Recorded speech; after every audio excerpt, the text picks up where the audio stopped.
ஆண்டவராய் இயேசு கிறிஸ்துவின் நாமத்துக்கு மேன்மை உண்டாவதாக.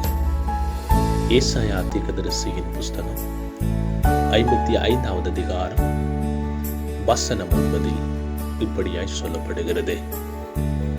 பூமியை பார்க்கிலும் வானங்கள் எப்படி உயர்ந்திருக்கிறதோ அப்படியே உங்கள் வழிகளை பார்க்கிலும் என் வழிகளும், உங்கள் நினைவுகளை பார்க்கிலும் என் நினைவுகளும் உயர்ந்திருக்கும் என்று கர்த்தர் சொல்லுகிறார்.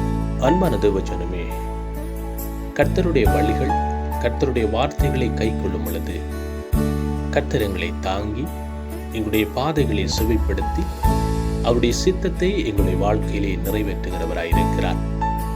ஆண்டவராய் இயேசு கிறிஸ்து உங்களை ஆசீர்வதித்து உங்களை பாதுகாப்பாராக. God bless you.